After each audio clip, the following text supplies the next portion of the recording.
క్రీస్తును క్రైస్తవ్యాన్ని వేషించి దూషించిన క్రీస్తును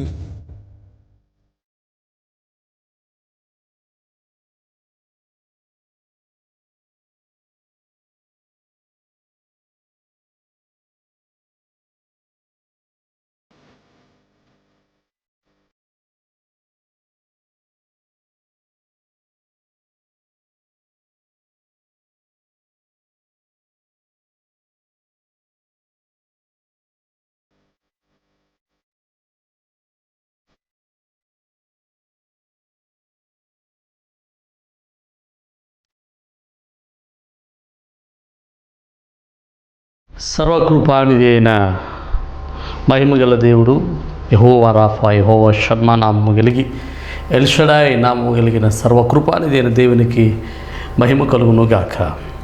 అలాగే ఈరోజు మరొకసారి మనందరం కూడా ఈ విధంగా కలిసి ప్రభువుని స్తుతించడానికి, ప్రభువుని గణపరచడానికి ఆయన ఇచ్చిన ఈ సమయాన్ని బట్టి మనందరం కూడా ఆయనను స్తుతించబద్దులమై ఉన్నాం. మరొకసారి మనందరం కూడా ఆయన స్తుతిస్తూ మరి ఆయనకి మహిమ కలుగును గాక. కూడి వచ్చిన మీ అందరికీ ప్రభువైన యేసు వారి శ్రేష్టమైన నామంలో అందరికీ షలోం. మీరు, మీ కుటుంబము, మీ బిడ్డలు అందరూ క్షేమంగా ఉన్నారని తలస్తూ మీ అందరి కోసం ప్రార్థన చేస్తూ ఉన్నాం. మీలో చాలామంది ఫోన్ చేసి ప్రార్థన అవసరతలు అడుగుతూ ఉన్నారు. మీ అందరి కోసం మేము ప్రార్థన చేస్తున్నాం. ప్రభు ఖచ్చితంగా మమ్మల్ని స్వస్థపరుస్తాడు. అలాగే చాలామంది కోవిడ్ ద్వారా బాధపడుతూ ఉన్నారు. ఇంకా అనేక కుటుంబాల్లో మరి కోవిడ్ ద్వారా ఇబ్బందులు పడుతున్నటువంటి కుటుంబాలు ఉన్నారు.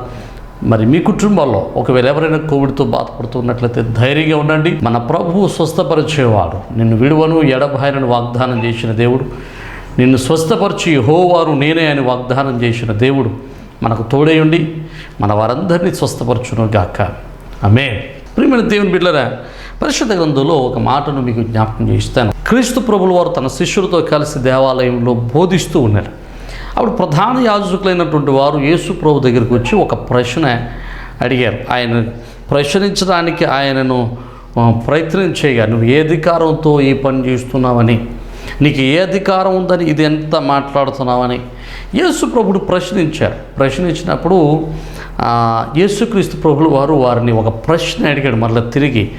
ఏంటి అంటే మత్తయి సువార్త 21వ అధ్యాయం 25వ వచనంలో, యోహాను ఇచ్చిన బాప్తీసము ఎక్కడ నుండి కలిగినది? పరలోకం నుండి కలిగిందా, మనుషుల్ని కలిగిందా? ఇది ఈరోజు మనం దీని ధ్యానం చేద్దాం. యేసు ప్రభు వారు ఆ ప్రధాన యాజకులను అడుగుతూ ఉన్నాడు. ఏమనంటే, యోహాను బాప్తిసం ఇస్తున్నాడే, ఆ యోహాను ఇచ్చేటువంటి బాప్తిస్మము అసలు ఎక్కడి నుంచి కలిగింది? పరలోకం నుండి కలిగిందా, భూలోకం నుంచి కలిగిందా, మనుషుల వలన కలిగిందా, దేవుని వలన కలిగిందా? ఈరోజు చాలామంది బాప్తిస్మమును గురించినటువంటి ఆలోచనల్లో చాలామంది అనేక రకాలైనటువంటి ఆలోచనలు, అనేక రకాలైనటువంటి సిద్ధాంతాలతో ఈరోజు బాప్తిసాన్ని రూపురేఖలు మారుస్తూ ఉన్నారు. అసలు ఈరోజు బాప్తిసం గురించినటువంటి కొన్ని విషయాలు మనం నేర్చుకోవడానికి ప్రయత్నం చేద్దాం. అసలు ఈ బాప్తిసం ఎక్కడ ప్రారంభమైంది? అసలు బాప్తిసం ఎందుకు తీసుకోవాలి? బాప్తిసం అంటే అర్థం ఏంటి? బాప్తిసానికి ఉన్నటువంటి ప్రాముఖ్యత ఏంటి? ఈరోజు బాప్తిసం తీసుకోవాలా తప్పనిసరిగా? లేకపోతే బాప్తిసం తీసుకోకుండా మనం క్రైస్తవులం కాలేమా? బాప్తిసం తీసుకుంటే పరలోకం వెళ్తామా? బాప్తిసం తీసుకోకపోతే పరలోకం వెళ్ళమా? ఈరోజు కొన్ని విషయాలు మనం ధ్యానం చేయడానికి ప్రయత్నం చేస్తాం. బాప్తిస్మం అనేటువంటి పదం ప్రారంభమైంది యోహాను నుండి. ఈ బాప్తిస్మము అనేటువంటి పదానికి ముంచుట, లేకపోతే ముంచుట, నీళ్ళలో ముంచుట అనేటువంటి అర్థం ఇచ్చేటువంటి గ్రీకు పదం నుండి అది తీసుకురాబడి. మనం ఇంకా ఆలోచన చేయగలిగితే బాప్తిస్మము అనేటువంటిది ముంచుట అంటే నీళ్ళలో ముంచుట అనేటువంటి అర్థం నుంచి, గ్రీకు పదం నుంచి తీసుకురాబడింది.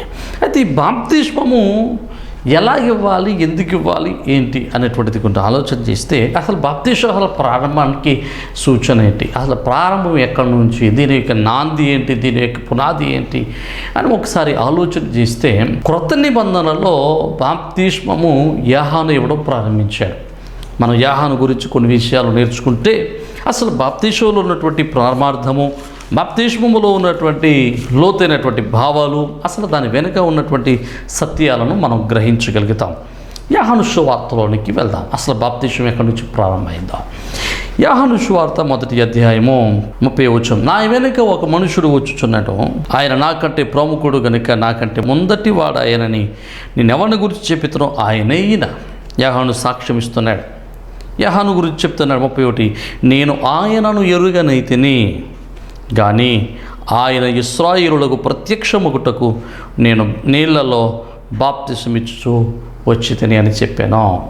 జాగ్రత్తగా వింటే, యోహాను బాప్తీసం ఇవ్వడం ఎందుకు ప్రారంభించాడంటే, నీళ్లలో బాప్తీసం ఇవ్వడం ఎందుకు యోహాను ప్రారంభించాడంటే, ఈ 3 వచనాలు 31, 32, 33 వచనాల్లో రాస్తాడు. మొదటి చూస్తే ఇశ్రాయేలుకు ప్రత్యక్షం అవ్వడానికి యోహాను బాప్తీసం ఇవ్వడం వచ్చాడు.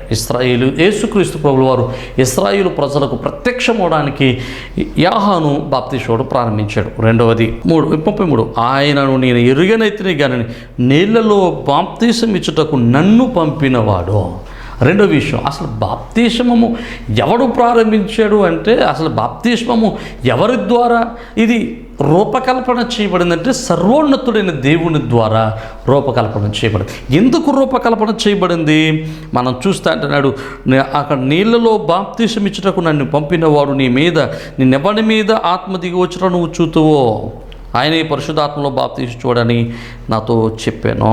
అంటే నీళ్ళలో బాప్తీసం ఇవ్వడం అనేటువంటిది రూపకల్పన దేవుడు చేసి ఆ నీళ్ళ ద్వారా బాప్తీసం ఇచ్చుట ప్రారంభించినటువంటి యోహానుకి దేవుడు చెప్తున్నాడు, యోహాను నువ్వు నీళ్ళలో బాప్తీసం ఇవ్వడం ప్రారంభించు, నేను నా కుమారుణ్ణి పంపిస్తాను. నేను నా కుమారుణ్ణి పంపించినప్పుడు నువ్వు ఇశ్రాయేలుకు తనను పరిచయం చేయడానికి నీ యొద్దకు బాప్తిసం తీసుకోవడానికి వస్తాడు. వచ్చినప్పుడు ఆయన బాప్తిస్మము తీసుకున్న తర్వాత పరిశుద్ధాత్మ దేవుడు వాని మీదకి దిగి వస్తాడు. నువ్వు ఎప్పుడైతే అది చూస్తావో అది ఇశ్రాయేలు ప్రజలకు దానిని తెలియపరచు, ఈయన లోక పాపములను మోసుకుని పోవు దేవుని గొర్రెపిల్ల అని. అంటే బాప్తిస్మం అనేటువంటిది దేవుని చేత రూపింపబడింది. మనం ఇంతకుముందు మరి వాక్య సందేశాల్లో నేర్చుకున్నాం, దేవుడు దేనిని కూడా ఒట్టిగా రూపకల్పన చేయడం. ఆయన ఒక శాసనం అని పెట్టాడంటే దేర్ విల్ బి మీనింగ్, దానికి ఒక శాశ్వతమైనటువంటి అర్థం ఉంటుంది.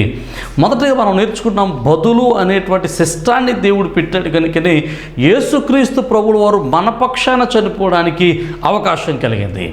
ఒకవేళ పాపమునకు ప్రాయశ్చిత్తం బదులు అనేటువంటిది లేకపోతే యేసుక్రీస్తు ప్రభువుల వారి యొక్క మరణానికి అర్థం ఉండేది కాదు. అలాగే యేసుక్రీస్తు ప్రభువుల వారు సర్వోన్నతుడైన దేవుడు ఆది కాలంలో ఉండే ఇశ్రాయేలులకు దేవుడు మందసమునిచ్చినటువంటి దేవుని యొక్క సన్నిధిని అప్పగించినట్టు ప్రత్యక్ష గుడారం నుండి శుద్ధీకరణ అనేటువంటిది ఒక ఆచారంగా పెట్టాడు ప్రభువారు.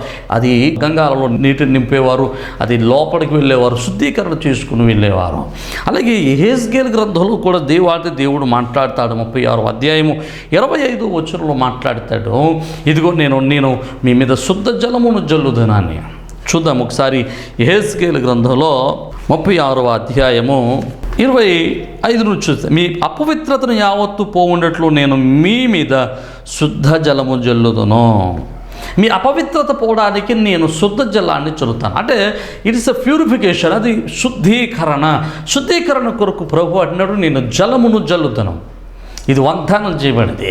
అప్పుడు యోహాను ద్వారా దానిని దేవుడు భూమి మీద స్థాపింపజేసి బాప్తిస్మం అనేటువంటి కార్యక్రమాన్ని దేవుడు స్థాపించాడు.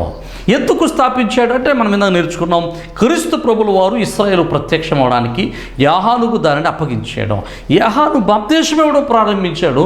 ఎప్పుడైతే క్రీస్తు ప్రభుల వారు బాప్తిస్మం పొందారో యేసుక్రీస్తు ప్రభుల వారు పరిశుద్ధాత్మ దిగి రావడం చూస్తున్నాడు. వచ్చిన వారు ఎవరైనా దేవుని కుమారులలో ఒకడైనా ఉంటాడేమో, వచ్చిన వారు ఎవరైనా దేవుని కుమారుడా, వచ్చిన వారందరికీ బాప్తిస్మం ఇస్తున్నాడు. వాళ్ళందరికీ బాప్తిస్మం ఇస్తున్నారు. కానీ యోహాను యొక్క ప్రధానమైనటువంటి గురి ఎవరి మీద ఉందంటే, ఎవరి మీద పరిశుద్ధాత్ముడు దిగి వస్తాడో వాడే నిజమైన దేవుని కుమారుడు అని అర్థం. ఆయన లోక పాపను మోసుకుని పోవు దేవుని గొర్రెపిల్ల అని అర్థం. ఇది దేవుడు యోహానుకు చెప్పాడు.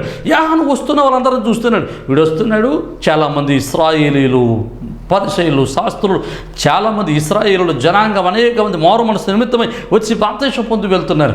బాప్తిస్మం పొంది వెళ్తున్నారు కానీ బాప్తిసం పొందుతున్న వాడికి తెలియదు యోహాను యొక్క గురి ఏంటంటే యోహాను చూస్తున్నాడు, వీడు దేవుని కుమారుడా, వచ్చిన వాడు దేవుని కుమారుడా, ఈయనగానా అని వచ్చిన వారందరికీ బాప్తిసం ఇస్తున్నాడు, కనిపెడుతున్నాడు. కానీ ఒకరోజు వచ్చింది, యేసుక్రీస్తు ప్రభువుల వారు స్వయంగా వచ్చి బాప్తిసాన్ని తీసుకున్నప్పుడు ఆయన నీళ్ళలో ముంచబడిన తర్వాత ఆయన తీసుకుని వెళ్ళి ఆయన ఒడ్డు మీదకి వెళ్ళిన తర్వాత ఒడ్డుకు వెళ్ళి మోకరించి ప్రార్థన చేయనప్పుడు పరిశుద్ధాత్మ దేవుడు ఆయన మీదకి దిగి వచ్చాడు. జాగ్రత్తగా మనం వింటే అప్పుడు రుజువుపరుస్తున్నాడు, ఈయన లోక పాపమును మోసుకుని పోవు దేవుని గొర్రెపిల్ల, ఆయన నిజమైన దేవుని కుమారుడు అని ఇశ్రాయేలు ప్రజలకు క్రీస్తుని గురించినటువంటి సాక్ష్యాన్ని ఇచ్చాడు. ఎప్పుడైతే ఈ సాక్ష్యం చెప్పాడో యోహాను శిష్యులలో కొంతమంది యేసును వెంబడించడం ప్రారంభించారో. ఇక మనం ఆలోచన చేస్తే బాప్తిస్మం అనేటువంటిది శుద్ధీకరణ మాత్రమే కాదు. ఇక క్రైస్తవ సమాజంలోకి వచ్చేసరికి దీన్ని మనం ఏం చేస్తాం, తర్వాత యేసుక్రీస్తు ప్రభువుల వారు కూడా బాప్తిస్మం ఇవ్వడానికి ప్రారంభించారు. యేసుక్రీస్తు ప్రభువుల వారు కూడా బాప్తిస్మం ఇచ్చారు. యేసు ప్రభు వారి శిష్యులు మరి బాప్తిస్మం ఇచ్చడం రావడం ప్రారంభించారు. మనం అది చూస్తే 3వ అధ్యాయం 22వ వచనం, అటు తర్వాత యేసు తన శిష్యులతో కూడా యూదాయి దేశమునకు వచ్చి అక్కడ వారితో కాలం గడుపుచు బాప్తిస్మం ఇచ్చుచూ ఉండేను. అంటే యేసు ప్రభు వారు కూడా అనేక మందికి బాప్తిస్మం ఇవ్వడం ప్రారంభించారు. జాగ్రత్తగా ఆలోచించి, అంటే క్రైస్తవ జీవితంలో క్రీస్తు బిడగా క్రీస్తు శిష్యుడిగా మనం ఉండాలంటే బాప్తిస్మం పొందటం చాలా ప్రాముఖ్యము. అంటే ఏది ప్రాముఖ్యము? బాప్తిస్మం ఒకటే ప్రాముఖ్యమా? ఈ రోజుల్లో చాలామంది ఏమనుకుంటున్నారంటే, నేను బాప్తిస్మం పొందితే చాలు పరలోకం వెళ్తాను అని, నేను బాప్తిస్మం పొందితే చాలు నేను దేవుని సన్నిధిలో ఉంటాను అని, బాప్తిస్మం పొందితే చాలు నేను పరలోకానికి వెళ్ళిపోతాను అనేటువంటి చాలా ధీమాగా ఉంటున్నారు. కానీ బాప్తిస్మానికి ఉన్నటువంటి అర్థము వేరు, మనం అర్థం చేసుకున్నటువంటి అర్థం వేరు. ఇక్కడ బాప్తిస్మం పాపక్షమాపణ నిమిత్తము, లేకపోతే నీ పాపములు కడగడానికి కాదు, కానీ నీవు మారు మనసు పొందడానికి కాదు, కానీ నీలో కలిగినటువంటి మార్పు, అంతరంగములో నీలో కలిగినటువంటి మార్పుకు బహిరంగ సాక్ష్యమే బాప్తిస్మము. అంటే మొదట అంతరంగములో మార్పు కలగాలి. అందుకని పేతురు అంటాడు అపోస్తల కార్య గ్రంథంలో 2వ అధ్యాయము 38వ వచనం అంటాడు పేతురు, మీరు మారు మనసు పొంది, మొదటిది మారు మనసు పొందాలి, రెండవది పాపక్షమాపణ నిమిత్తము ప్రతివాడు క్రీస్తు యేసు నామమున బాప్తిసం పొందుడి. అంటే మనం మొదట చేయాల్సిందంటే మారు మనసు పొందాలి. అది రక్షణ కార్యము. రక్షణ కార్యము జరగకుండా బాప్తిస్మాన్ని పొందుట వలన ఏమాత్రము కూడా ప్రయోజనము లేదు. అది కూడా ఎలాంటిదంటే నీళ్ళలో మనం ప్రతిరోజు వెళ్ళి స్నానం చేసి వచ్చినట్టే. మరి ప్రతిరోజు మనం స్నానం చేస్తున్నాం, ఇది శుద్ధీకరణనా? ఇది శారీరకమైన శుద్ధీకరణ. ఇది శారీరకమైన శుద్ధీకరణే, కానీ దీనివలన మన పాపములకు పవిత్రత కలగదు. కానీ ఎప్పుడు కలుగుతుంది? మనము క్రీస్తు ప్రభువుని అంగీకరించాలి మొదట. అందుకనే రక్షణ కార్యాల్లో అపోస్తలుడైన పౌలు రోమీయులకు రాసినటువంటి పత్రికలో ఒక చక్కటి మాట అంటే 10వ అధ్యాయము 9వ వచనములో, యేసు ప్రభువును నీ నోటితో ఒప్పుకొని దేవుడు మృతుల్లో నుండి ఆయన లేపినని నీ హృదయమందు విశ్వసించిన ఎడల నువ్వు రక్షింపబడుదువు. మొట్టమొదటిగా నువ్వు రక్షింపబడాలి, మనసులో మార్పు కలగాలి. మనసులో మార్పు కలగకుండా నువ్వు బాప్తిసం పొందటం వలన ప్రయోజనం లేదు. అంటే చాలామంది అనుకుంటున్నారు బాప్తిసం పొందే చాలు అని. చాలామందికి బాప్తిసం పొందారు కానీ వారిలో మారు మనస్సు ఉండదు. బాప్తిసాలు పొందేస్తారు, మందిరాలకు వస్తుంటారు, కానీ వాళ్ళలో ఏమాత్రం కూడా మనస్సు మారినటువంటి స్థితి కానీ, దేవునికి లోబడేటువంటి స్థితి కానీ, వాక్యమునకు లోబడే స్థితి కానీ, దేవుని యొక్క విధేయులైనటువంటి మనస్సు కానీ ఏమాత్రం ఉండదు. బాప్తిసం పొందే ముందు ఎలా ఉంటారో బాప్తిసం పొందిన తర్వాత కూడా అలాగే ఉంటారు. బాప్తిసం పొందిన తర్వాత ముందు ఎంత దరిద్రమైన జీవితాన్ని జీవించారో బాప్తిసం పొందిన తర్వాత అదే దరిద్రమైన జీవితాన్ని జీవిస్తారు. దీనివల్ల నీకు ఏమాత్రం కూడా ప్రయోజనమో కలగదు. చాలామంది వివాహాలకు బాప్తిసాలు పొందుతారు, పెళ్లి చేయడేమో పాస్టర్ అనేటువంటి ఒక్క ఆలోచనతో బాప్తిసం పొందారు. బాప్తిసం పొంది క్రైస్తవ పెళ్లి చేసుకుంటాడు, తర్వాత ప్రార్థనకు రావడం మానేస్తాడు. అసలు వాక్యం అంటే విధేయత ఉండదు, ప్రార్థన అన్న విధేయత ఉండదు, మందిరానికి వెళ్ళాలన్నటువంటి భయం ఉండదు. ఎందుకంటే వీడికి బాప్తిసంలో ఉన్నటువంటి ప్రాముఖ్యత తెలియదు కనుక. ఈరోజు సమాజంలో కూడా బాప్తిసాన్ని ఒక నీళ్ళలో మునిగి రావడమే అనుకుంటున్నారు తప్ప దాని వెనుక ఉన్న పరమార్థాన్ని గ్రహించలేకపోతున్నారు. ఈరోజు నీలో మార్పు కలగాలి. నువ్వు మారు మనసు పొందితేనే అప్పుడు బాప్తీసం పొందాం. మారు మనసు పొందకూడగా బాప్తీసం పొందుతాం. బాప్తీసం అనేటువంటిది రెండవది మనం జ్ఞాపకం చేసుకుంటే, మారు మనస్సు పొందినటువంటి నీవు క్రీస్తు మరణములోనికి వెళ్తున్నావు అంటాడు. రోమీయులకు రాసిన పత్రిక 6వ అధ్యాయంలో అపోస్తలుడైన పౌలు అంటాడు 4వ అధ్యాయంలో, కాబట్టి తండ్రి మహిమ వలన క్రీస్తు మృతుల్లోని ఎలాగూ లేపబడినో అలాగే మనమును నూతన జీవం పొందిన వారమే నడుచుకున్నట్లు మనము బాప్తీసము వలన మరణములో పాలు పొందుటకై ఆయనతో కూడా పాతి పెట్టబడితే. మనం బాప్తీసం ఎందుకు పొందాలంటే, మనము పాతి పెట్టబడడానికి, పాతి పెట్టబడడం అంటే సమాధి చేయబడడానికి మనం బాప్తీసాన్ని పొందాలి. అంటే మనం ఎప్పుడైతే బాప్తీసం పొందుతున్నా దాని అర్థం ఏంటంటే వీఆర్ డెడ్, మనం చనిపోయాం, మన పాత జీవితం అంతా చనిపోయి దాన్ని సమాధి చేసాం. ఇది నూతన జీవితంలో నేను వస్తున్నాను. ఇది సాదృశ్యం మాత్రమే, ఇది సాదృశ్యం మాత్రమే. అప్పటికే నీలో రక్షణ కలిగింది, అప్పటికే నీలో మారు మనసు కలిగింది, అప్పటికే నీవు క్రీస్తుని అంగీకరించావు. అది రక్షణ కార్యం. ఈ రక్షణ కార్యానికి ఇది సాదృశ్యము, లేకపోతే ఈ రక్షణ కార్యానికి ఇది బహిరంగ సాక్ష్యము. ఇప్పుడు చాలామంది అనుకోవచ్చు, బాప్తీసం పొందకుండా పరలోకం వెళ్ళలేనా అని.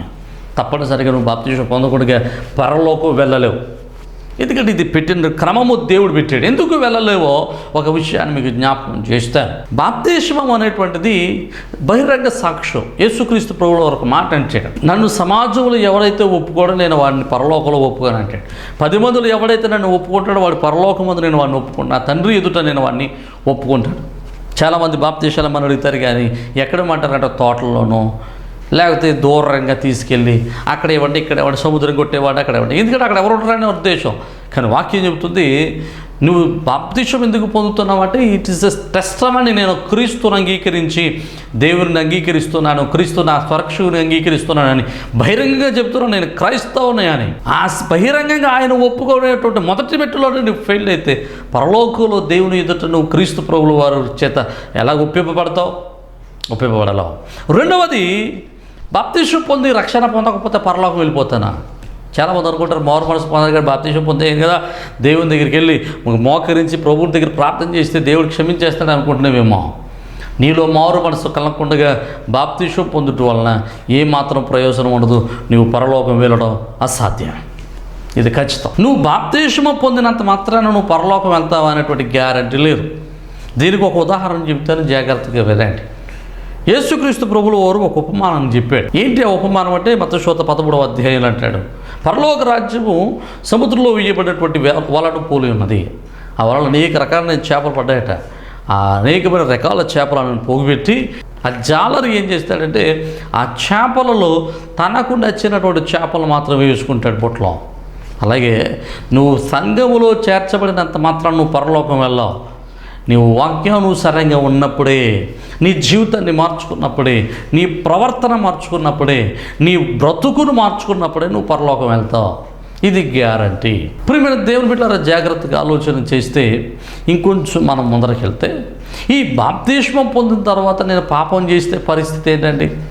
వాక్యంలో దాని కూడా మంచి ఉదాహరణ ఉంది.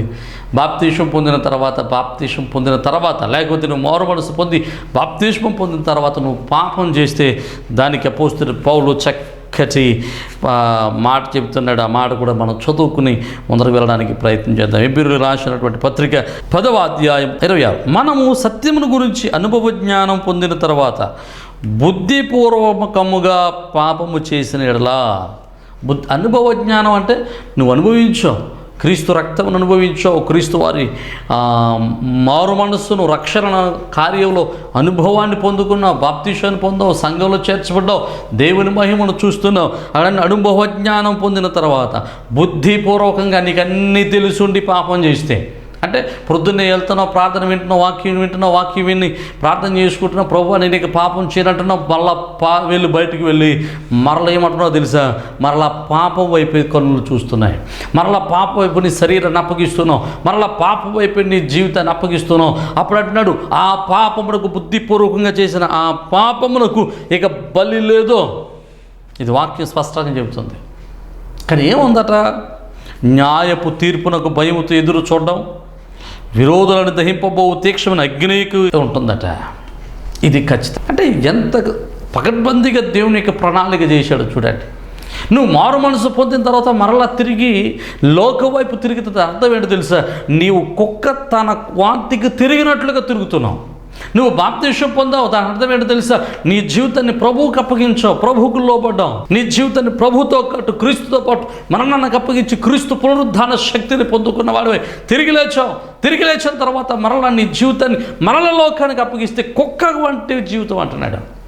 అందుకని మరలా అంటాడు ప్రభువారు మరో చోట అంటాడు, అపోస్తలుడు పేతురు అంటాడు, పౌలు గారు అంటాడు కదా, కుక్కలు పరలోక రాజ్యానికి చేరవు అని, కుక్కలు దేవుని దగ్గర రాలేవని. ఎందుకంటే ఈ మాటలు కుక్కల విషయం జాగ్రత్త కూడా నీలాంటి వాళ్ళ కోసమే. ఈరోజు చాలామంది అంటున్నారు, అయ్యా సంఘ పెద్ద తాగుతున్నాడండి, సంఘ పెద్ద తిరుగుతున్నాడండి, పాస్టర్ గారు వ్యభిచారం చేస్తున్నాడండి. నేనేది ఎవడు తీర్పు వాడు చెప్పుకుంటాడు, ఎవడి ప్రవర్తన వాడి తీర్పు చెప్పుకుంటాడు. వాడిని చూసి నీ జీవితాన్ని పాడు చేసుకోకు, ఎదుటి వాడిని చూసి నీ బ్రతుకుని పాడు చేసుకోకు. నీ విశ్వాస జీవితం నీవు కాపాడుకో. నీ తీర్పు నువ్వే చెప్పాల్సింది, నీ ప్రక్కవాడి తీర్పు నీ పక్కవాడు చెప్పుకుంటాడు. వాడిని బట్టి నిన్ను ఎప్పుడు దేవుడు కొలతలో వేయడు, కొలమానంలో పెట్టడం. నీవు ప్రక్కవాడిని చూసి నేర్చుకున్నావని ఎప్పుడు ఆయనను చూసి నీకు తీర్పు చెప్పడో, నీ ప్రవర్తన బట్టి నీకే చెప్తాడు. ఇక్కడ బాప్తిసం గురించి మనం నేర్చుకుంటున్నాం. బాప్తిసం అనేటువంటిది ఒక దైవత్వ లక్షణాలు కలిగినటువంటి క్రీస్తు ప్రభుల వారిని లోకానికి పరిచయం చేయడానికి బాప్తిసం ఒక మార్గము. నీలో మారు మనసు కలిగినప్పుడు, నీలో రక్షణ కార్యం జరిగినప్పుడు, నువ్వు దేవుని బిడగా మార్చబడినప్పుడు నిన్ను లోకానికి క్రీస్తు బిడగా పరిచయం చేయడానికి బాప్తిసము ఒక మార్గం. దయచేసి మాటలు జ్ఞాపకం పెట్టుకోండి. అయితే ఇప్పుడు బాప్తిసం ఎలా ఇవ్వాలండి? ఎలాంటి బాప్తిసం కరెక్ట్ అండి? చాలామంది జెండా కింద బాప్తిసం, చిలకర్రి బాప్తిసం, లేదా నానా రకాలైనటువంటి బాప్తిసాలు ఉన్నాయి. బాప్తిసం అనేటువంటిది ఒకటే వాక్యం చెప్తున్న మాట ఏంటంటే, వాక్యానికి ఆధారమైనటువంటిది, వాక్యాధారమైనది ఏంటంటే బాప్తిసము నీళ్ళలో ముంచుట అంటే సమాధి చేయబడ్డాం. నువ్వు ఎప్పుడు కూడా ఒక సమాధిని, ఒక వ్యక్తిని సమాధి చేసేటప్పుడు రాళ్లతో కప్పట్టలేమే. ఒక వ్యక్తిని రాళ్లతో కప్పెట్టితే, శవాన్ని రాళ్లతో కప్పెడితే ఏమవుతుంది? మరలా ఏమవుతుంది? కంపు కొడతాం. కానీ శవాన్ని మనం సంపూర్ణంగా సమాధి చేయబడాలి, సమాధి చేయాలి. అలాగే ఈ బాప్తిసం అనేటువంటిది పాతి పెట్టడానికి సాదృశ్యంగా ఉంది కనుక తప్పనిసరిగా మనిషిని సంపూర్ణంగా నీళ్ళలో ముంచాలి. చాలా పర్యాయాలు అనేక దేశాల్లో నీళ్లు లేని చోట టబ్బల్లో నీళ్ళు పట్టుకుని టబ్బల్లో నీళ్ళలో ముంచుతారు. అనేకమైన చోట్ల బాప్తిసాలు ఇచ్చేటప్పుడు ఐసుతో నిండిపోయిన చెరువుల్లో ఐసు పగలగొట్టి ఆ ఐస్ నీళ్ళలో కూడా, కూలింగ్ వాటర్లో కూడా, అక్కడ భయంకరమైనటువంటి గడ్డగట్టేటువంటి నీళ్ళలో కూడా పరిస్థితుల్లో కూడా వాళ్ళ నీళ్ళలో దిగి బాప్తిసం తీస్తారు.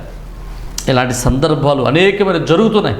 ఎందుకంటే ఇస్తున్నారు అలాగా? వేరే అవకాశం లేదనా? అవకాశం ఉంది, కానీ నీళ్ళలో ముంచుట బాప్తిసమే కరెక్ట్ అయినటువంటి పద్ధతి. ఇంకా వేరే ఏ పద్ధతి వలన మనము బాప్తిసం పొందాము అని చెప్పలేమో. ఇది దైవవాక్యానుసారమైనది. ఎందుకంటే నీళ్ళలో శుద్ధీకరణ అనేటువంటిది దేవుడు పెట్టిన క్రమం కనుక క్రమంలోని నీళ్ళలోని మనము బాప్తిస్మాన్ని పొందాలి. అయితే బాప్తిసం పొందడానికి ఒకరోజు ఒక ఆయన నాకు ఫోన్ చేసి, అయ్యా మా అబ్బాయికి బాప్తిసం ఇవ్వాలనుకుంటున్నాను అయ్యారు, అది మీ చేతుల మీద ఇస్తే మాకు చాలా సంతోషం అన్నాడు. సంతోషం ఆయన, నువ్వు ఆ మాట అన్నావు, చాలా సంతోషం. నా భక్తి మీద, నా ప్రార్థన మీద, లేకపోతే నా విశ్వాసం మీద, నా ఆత్మీయ జీవితం మీద నీకు ఉన్నటువంటి ఆ యొక్క మంచి అభిప్రాయాన్ని బట్టి నేను ప్రభువుని స్తుతిస్తూ ఉన్నాను. కానీ అబ్బాయి వయసు ఎంత అని అడిగాను. వయసు ఎంత అంటే అని అన్నాడు, అబ్బాయి వయసు 3 సంవత్సరాలండి అన్నాడు. అదేంటి 3 సంవత్సరాల కుర్రోడికి బాప్తిసం ఎలాగిస్తాం అంటే, అలా కదా అయ్యారు, మా ఊళ్ళో అందరికి ఇచ్చేస్తారండి అన్నాడు. మీ ఊళ్ళో అందరికి ఇచ్చేస్తే నేనైతే ఆ బాప్తిసాన్ని ఇవ్వను అన్నాడు. అదేంటి అయ్యారు అలాగంటారు? మా అబ్బాయికి మీ చేతిలో ఇవ్వాలనండి. నా చేతిలో ఎవడో సంతోషమే, కానీ అసలు ఈ బాప్తిసాన్ని ఎందుకు ఇవ్వాలో, ఎలాగివ్వాలో, బాప్తిసానికి ఉన్న అర్థం ఏంటో మీ అబ్బాయికి తెలుసా, నీకు తెలుసా అని అడిగితే ఏమోనండి, మా పిల్లలు మాత్రం బాప్తిసానికి అప్పచెప్పేస్తాను, దేవునికి ఇచ్చేయాలనుకుంటున్నాను. బాప్తిసం పొందటం అంటే అంగీకరించాలి, క్రీస్తును అంగీకరించాలి. అది మనసులో కలగాలి, మనసులో మార్పు కలగాలి. ఆ మనసులో మార్పు కలగాలంటే 3 సంవత్సరాల నుండి ఆ బాల్య దశలో ఆ మార్పు జరగడానికి అవకాశం లేదు. ఎందుకంటే వాళ్ళకి మంచి చెడుల మీద అభిప్రాయం ఉండదు కనుక, మంచి చెడుల అభిప్రాయము తెలిసినటువంటి వారు క్రీస్తును అంగీకరించగా, వారు మనసులో మార్పు చెందగా, అప్పుడు బహిరంగ సాక్ష్యంగా బాప్తిసాన్ని ఇవ్వాలి. ఈ విషయాలన్నీ వారికి కూరంగోషంగా చెప్పినప్పుడు వాళ్ళు అంగీకరించారు. వారు ఆ పరిస్థితి నుంచి, ఆ యొక్క బాప్తిసం ఇచ్చే పద్ధతి నుండి తప్పించుకొని ఎదురు చూస్తున్నారు. ఒక సమయం రాబోతుంది, ఆ సమయంలో ఆ బిడ్డకి నేనే బాప్తిసం ఇస్తాను. ప్రియమైన దేవుని బిడ్డలారా, జ్ఞాపకం చేసుకునండి, బాప్తిసాన్ని చులకనక చూడొద్దాం. బాప్తీసాన్ని వేరే వేరేగా ఆలోచన చేయొద్దు. బాప్తీసాన్ని ఒక క్రైస్తవ్యంలోనికి చేరడానికి మార్గం అనుకోవద్దు. క్రీస్తుని అంగీకరించి దేవుని కుమారులుగా మనం అంతరంగంలో మార్పు చెందిన తర్వాత బహిరంగంగా మనం క్రీస్తు వారి సాక్ష్యాన్ని పొందడానికి అనేక మందికి నేను క్రీస్తు బిడ్డగా మారాను అని చెప్పడం కొరకు బాప్తీసాన్ని పొందాలి. దయచేసి వేరే వేరే ఆలోచనలు ఏమున్నా వాటన్నిటిని ప్రక్కన పెట్టండి. ఒకవేళ ఇప్పటి వరకు బాప్తీసాలు పొంది మారు మనసు పొందలేని వాళ్ళు ఉన్నట్లయితే, మీ జీవితాలు మార్చుకోలేని వాళ్ళు ఉన్నట్లయితే వాటి వల్ల ప్రయోజనం లేదమ్మా. ఇప్పటికైనా మారు మనసు పొందండి. మారు మనసు పొందని మీ జీవితాలు ప్రభువుకి అప్పగించండి. మీ బాప్తీసాలకు సార్థకత ఇవ్వండి. మీ జీవితాలు ప్రభువుకి అప్పగించండి. అయ్యా, ఒకవేళ మీరు ఇంకా బాప్తీసాలు పొంది ఇంకా నీ స్థానసరమైన జీవితాల్లో జీవిస్తున్నారేమో, ఒకరోజు ప్రభువుని తీర్పులో నిలబెట్టబోతున్నాడు. దయచేసి గమనించు, నీ జీవితాన్ని ప్రభువుకి అప్పగించు. ఇప్పటికైనా మారు మనసు పొందాం.